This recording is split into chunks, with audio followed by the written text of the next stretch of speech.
कि जदों सतगुर दे ज्ञान दी, उपदेश दी, उहदे वचनां दी बूंद मेरे कन्नां दे जरिए मेरे अंदर पहुंची तो मेरे अंदर की बदलाव आया फिर कि मेरे अंदर ज्ञान दा वृक्ष पैदा होया। प्रगट भयो ज्ञान, क्योंकि ज्ञान दा पौधा सब दे अंदर है। जिस तरह असीं कई बार मिसाल देई नहीं कि पत्थर दे अंदर ही है मूर्ति, है या नहीं? कारीगर उहनूं की करदा है? कारीगर किते बाहरों मूर्ति लिया के नहीं मूर्तिकार उह च फिट करदा, वो तो बस व्यर्थ नूं हटांदा है तो मूर्ति अंदरों प्रगट हो जाती है, क्योंकि हर चीज का अंदर ही है, बस प्रगट करने की कला चाहिए है। हुण इसी तरह तुहाडे अंदर ज्ञान है, तुहाडे अंदर परमानंद है, तुहाडे अंदर परम शक्ति है, तुहाडे अंदर परम पिता परमात्मा है।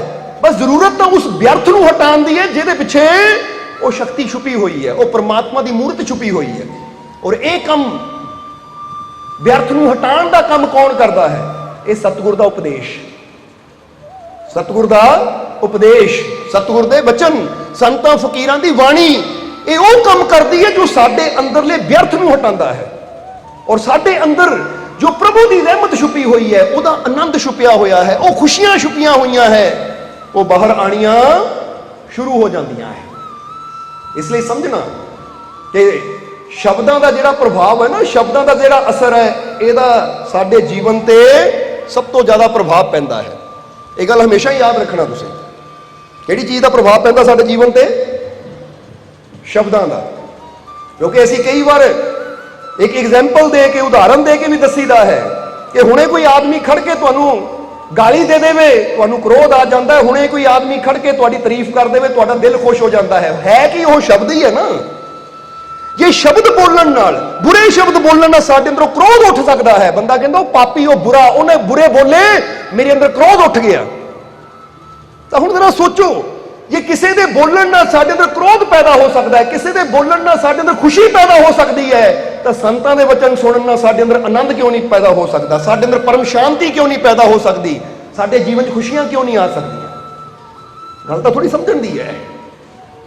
इसलिए कबीर साहब दस रहे हैं कि सतगुर के उपदेश की बूंद पड़ी मेरो कान, प्रगट भयो ज्ञान और नाश भयो अभिमान। नाश भयो अभिमान, ज्ञान की खोली गठड़ी, बह जाती थी मैं बाह सतगुर ने पकड़ी। जरा देखो कबीर साहब इशारे कितने प्यारे कर रहे हैं, और एक एक इशारा बड़ा समझने वाला है कि जिस वेले मेरे अंदर गुरु दे ज्ञान दियां बूंदा गईयां, गुरु दे शब्द दियां बूंदा गईयां, तो मेरे अंदरली बंजर जमीन ते ज्ञान दा पौधा खिलिया। और हमेशा याद रखो कि जेड़ी जमीन ते पौधे खिलते हैं ना, फुल खिलते हैं या कह लो पेड़ होंगे है, फिर वही जमीन हरी भरी ठंडी हो जाती है। तो जिथे एक घास का तिनका तक ना हो, उन्होंने बंजर कहा जाता है, वो तो तपदी है। इंसान की जिंदगी की जमीन भी कबीर साहब कहते तपदी है, जिथे तकलीफा, दुखा, चिंतावां दियां, परेशानियां दियां गर्म हवावां वगदियां है, पर जदों इंसान संतां गुरुआं रहबरां दे कोल जांदा है, उन्हां दे वचन सुनदा है, तो वह बरसात दियां बूंदां दी तरह, संतां दे वचन बरसात दियां बूंदां दी तरह साडे जीवन दे उपर अपना असर करदे हैं, और साडे जीवन च भी खुशियां दे, सुख शांति दे, आनंद दे जिहड़े है वो फुल खिलने शुरू हो जाते हैं। जरा समझना। इसलिए प्रगट की होया ज्ञान। सो फिर कहांगे कि तुहाडे अंदर मालिक ने बड़ियां रहमतां रखियां हुईयां, बड़ियां बख्शिशां रखियां हुईयां है, पर अज इंसान का अभिमान कह लो या अज्ञानता कह लो कि वो अभिमान, वो अज्ञान ही इंसान दे अंदरली वो शक्ति नूं दबा के बैठा है। समझदे हो कि नहीं? जिस तरह हुण तुसीं समझ लो कि एक तुसीं जमीन दे विच बीज तां बो दिता, पर उहदे उपर पत्थर रख देवो। हुण जमीन दे विच बीज तां गया, पर पत्थर रख दिता गया, तां की वो बीज अंकुरित होएगा? कि वो बीज वृक्ष बनेगा? क्योंकि उन्होंने बाहर आने वास्ते स्पेस ही नहीं है।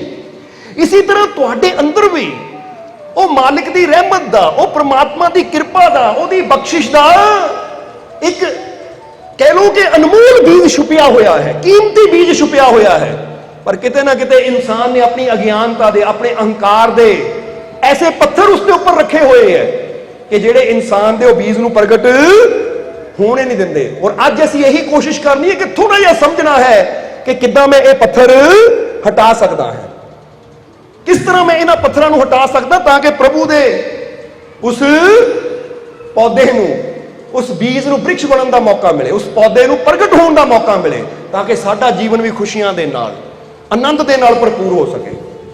समझना जरा सारिਆਂ ने। इसलिए हुण किहड़े किहड़े पत्थर है, वो किहड़े किहड़े पत्थर है जिहड़े परमात्मा दे उस आनंद दे बीज नूं बाहर नहीं आण दिंदे। अज इहनूं पहला थोड़ा समझ लईए, फिर कबीर साहब की बाणी नूं अगे लैके चलांगे, क्योंकि यह समझना बड़ा जरूरी है कि परमात्मा ने तो बेअंत कृपा, बेअंत रहमत, बेअंत बख्शिश साडे अंदर रखी है। क्योंकि बेअंत असीं इसलिए कह रहे हैं कि परमात्मा का कोई अंत नहीं तो उहदी रहमतां दा भी कोई अंत नहीं है। सब तो पहला ये चीज का विश्वास करना साडे वास्ते जरूरी है। फिर कुदरत ने जिथे एक बड़ी प्यारी कहानी इत्थे सानू याद आ गई, जिस तो एक गल नूं समझना थोड़ा आसान हो जाएगा। कि एक बार ना एक बादशाह सी, एक राजा सी। कहानी तुसीं सुनी होएगी, बहुत मशहूर कहानी, बहुत पुरानी कहानी है, पर इहदा अर्थ असीं अज गहराई ना समझना है थोड़ा जिहा। कि एक बहुत बड़ा राजा सी, और राजे ने एक दिन की कीता, अपने ना वजीर दे नाल राजा सैर कर रहा सी, ते एक रस्ता सी जिथों हज़ारां लोग आंदे जांदे सी। हुण राजे दे मन च ख्याल आया कि मैं देखा कि मेरे नगर च नेक लोग किन्ने है, अच्छे लोग किन्ने है। इसलिए राजे ने वजीर नूं हुक्म किया कि ऐ वजीर, इस रास्ते के गब्बे ने एक बड़ा पत्थर रख दे, एक बड़ा पत्थर रख दे, पर इन्ना बड़ा होवे कि एक आदमी अगर कोशिश करे तो उन्होंने साइड ते कर सके। हुण कहंदे आ वजीर ने राजे के हुक्म नूं मन के उत्थे पत्थर एक रास्ते के बिल्कुल सेंटर विच बिल्कुल गब्बे पत्थर रख दिता, और आले दुआले लोग देख रहे हैं कि बादशाह ने पत्थर रखाया है, और बादशाह ने रखाया है रास्ते के गब्बे रखाया है, पता नहीं क्यों रखाया, काते रखाया है, किसी की पुछण की भी हिम्मत ना हुई, और बादशाह तो रखा के मुस्कुरा के चला गया। हुण लोगों ने जिन्होंने देखा सी उन्होंने गल फैला दी, ये पत्थर बादशाह ने रखाया, राजे ने रखाया, पता नहीं क्यों रखा दिता गब्बे। आण जाण च लोगों को परेशानी होंदी है, पर हटा सकते नहीं क्योंकि बादशाह ने रखाया है। हुण समझने वाली गल है कि जिस वेले लोग आ रहे हैं, जा रहे हैं, आण जाण च दिक्कत बड़ी आ रही है, पर कोई उन्होंने हटाने की कोशिश नहीं करता, क्योंकि सोच रहे कि बादशाह ने रखाया होया है, इसलिए किते असीं हटा दिता बादशाह नाराज ना हो जाए। एक डर है अंदर, परेशानी चल रही है, पर पत्थर हटाने की कोशिश नहीं कर रहे। हुण वो पत्थर सुबह रखाया, शाम होने वाली है कि शाम में एक किसान आ रहा है, बुजुर्ग किसान, जिहदे कंधे के उपर छोटी जी घाह की पंड है, वो लैके आ रहा है। उन्हें रास्ते च देख लिया पत्थर, उन्हें पूछा अपने नाल दे साथी नूं कि भाई ये पत्थर कपे रास्ते दे सवेरे तो है नहीं सी जदों मैं गया, हुण किसने रख दिता, इत्थे किद्दां पत्थर? तो किसी ने दस्सिया बादशाह आया सी, उन्हें पत्थर रखा दिता। तो उस वेले किसान ने कहा, पर इहदे नाल तां आण जाण वाले नूं, बैलगाड़ी लैके जाण वाले नूं, घोड़ा गाड़ी लैके जाण वाले नूं बड़ी दिक्कत आती है, क्योंकि अजकल तो पक्के रोड है, उस वेले कच्चे रस्ते हुंदे सी कि जिस वेले साइड तो जाते हैं, एक साइड ते जाते हैं तो बैलगाड़ी नूं दिक्कत आती है, बैलों नूं दिक्कत आती है, घोड़ा गाड़ी नूं दिक्कत आती है, बड़ी मुश्किल है। एक पत्थर होना नहीं चाहिए गब्बे कि किसी ने कोशिश नहीं की, वो कहते कोशिश नहीं की, किसान कहना मैं करदा, वो कहते बादशाह नाराज हो गया, फिर वो कहते जो गलत है वो गलत है, बादशाह नाराज हो गया, बहुत ही गल है, देखी जाएगी, मैं सजा भोग लूंगा, पर जे मैं सजा भोग लवां और ਉਹਦੇ बदले हजारां नूं फायदा हुंदा है, सुख मिलता है, तो मैं सजा भोगण नूं तैयार हां। इस करके उन्हें अपने घाह की पंड एक पासे रखी, जोर ला के, जिहड़ा नाल दा साथी सी कहंदा भाई मैं तो हथ नहीं लाना, किसी ने देख लिया शिकायत कर दी तेरे नाल मैं भी फस जाना, मैं चलना कर लूं, कहंदे तू जा मैं आपे कर लूं। हुण कहंदे वो किसान ने ना पूरा जोर ला के पत्थर नूं खिसकाया, साइड नूं कीता, धक्का ला के जदों साइड नूं कीता, हुण पत्थर साइड ते हो गया। किसान जदों आया जिथे पत्थर सी, देखिया तां की देखिया कि उत्थे एक कपड़े दे विच थैली सी, यानी एक थैली सी लाल कपड़े दी, और नाल उहदे एक चिट्ठी लिखी हुई सी। किसान ने चक्किया, देखिया थैली की है, और विच कागज ते की लिखिया है। जदों थैली खोली तां थैली 'च सोने दीयां मोहरां सी, और कागज ते की लिखिया सी कि ये उस इंसान वास्ते इनाम है जिसने दूजियां दी परेशानी दे के ये राह दा रोड़ा, राह दा पत्थर साइड ते कीता, एक तरफ हटाया, उहदे वास्ते इनाम मेरी तरफों। जरा समझना सारे। हुण ये कहानी की सानू शिक्षा दिंदी है, की ज्ञान दिंदी है सानू? बस ये थोड़ी ना गहराई नू समझना है सी कि जो उस चिट्ठी ने लिखिया सी, इस रास्ते दे पत्थर नू हटाने वाले वास्ते ये मेरी तरफों बादशाह ने लिखिया सी इनाम है। इसलिए ये सोने दी मोहरां, 100 सोने दी मोहरां तेरियां, ये इनाम है मेरी तरफों पत्थर नू हटाने वाले वास्ते। हुण किसान ने जदों देखिया तो बड़ा खुश होया कि बैठे बिठाए नू 100 सोने दी मोहरां मिल गईयां। सोने दी मोहरां उन्हें जेब च पाईयां और मुस्कुरांदा होया तुर पिया। और जदों मुस्कुरांदा होया जा रहा है तो एक सैनिक आया और आके उसने किसान नू कहा कि कल सवेरे दरबार च पहुंच जाई, क्योंकि बादशाह ने तेनू याद किया है, बादशाह ने तेनू याद किया है। हुण जिस वेले किसान ने सुनिया तो किसान नू खुशी हुई कि बादशाह ने जे मैनू याद किया तो सजा देने वास्ते नहीं कर सकता, क्योंकि उन्हें चिट्ठी में लिखिया है कि रास्ते का पत्थर हटाने वाले वास्ते मेरी तरफों इनाम। पता नहीं जे सवेरे बादशाह ने बुलाया है तो क्यों बुलाया है? कहते सारी रात नींद नहीं आई। किसान जदों तैयार होकर सवेर नू पहुंचा बादशाह दरबार च, तो बादशाह ने उठ के उसका स्वागत किया और उन्होंने सन्मानित किया कि यह इंसान जिहड़ा अपने दुखों की परवाह किए तो बगैर दूजियां दे भले की खातर कर्म करने वाला है। जरा गौर करो।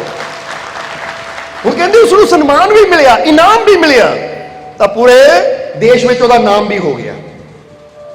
सो समझना जरा सारिਆਂ ने, गल एक छोटे जे पत्थर तो शुरू हुई सी तो पहुंची इनाम भी सन्मान भी। हुण इत्थों ਅਸੀਂ भी थोड़ा जिहा अपने जीवन च ये चीज का विचार करना है, थोड़ा जिहा अपने जीवन को समझना है कि इंसान भी अगर थोड़ा जिहा गौर करे, जिस तरह राजे ने वो चिट्ठी ते लिखिया सी इस रास्ते के पत्थर को हटाने वाले वास्ते इनाम। हुण तुसीं भी सोचो, कई बार ना परमात्मा रूपी बादशाह ने भी कई मुश्किलों के पिछे कुछ इनाम रखे होंगे है। जिदा बंदा कहता है कि मेरे जीवन च मुश्किल है, मेरे जीवन च प्रॉब्लम है, हुण कुछ इंसान वो होंगे है कि मुश्किल का हल करने की बजाय ना वो मुश्किल के नाल ही तुरे रहते हैं। जिदा वो कहते इधर ही लंघ जाओ, आ कर लो, जरा समझना। और कुछ ऐसे होंगे है समझदार किसान की तरह कि जेड़े मुश्किलों तो परेशानियां तो डरते नहीं है, उन्हों का हल करने की, उन्होंने हटाने की कोशिश करते हैं। ये गल याद रखना हमेशा। और ये नाल नाल इस कहानी तो यह भी शिक्षा मिलती है कि ऐ प्यारे सिर्फ अपने बारे ना सोच, कि अगर परमात्मा की खुशी चाहता है, परमात्मा की तरफों इनाम चाहता है, सन्मान चाहता है, तो अपना माइंड ये बना कि मैं कुछ ऐसा करा कि मैं दूसरे के जीवन के दुखों तकलीफों के पत्थरों भी हटा सका, दूजे की मदद करा, दूजे के काम आवा।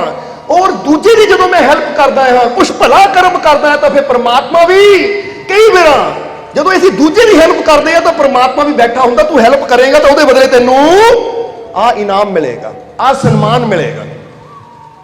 इसलिए फिर कहांगे जे तुहाडे जीवन च इसलिए कोई प्रॉब्लम है ना, तुहाडे जीवन च इसलिए परेशानी है, क्योंकि कई बार दुख पत्थर की तरह होंगे है, कई बार प्रॉब्लमां पत्थर की तरह होंदियां है, कई बार साडे जीवन कोई मुश्किलां होंदियां जिहड़ी पत्थर की तरह होंदियां है।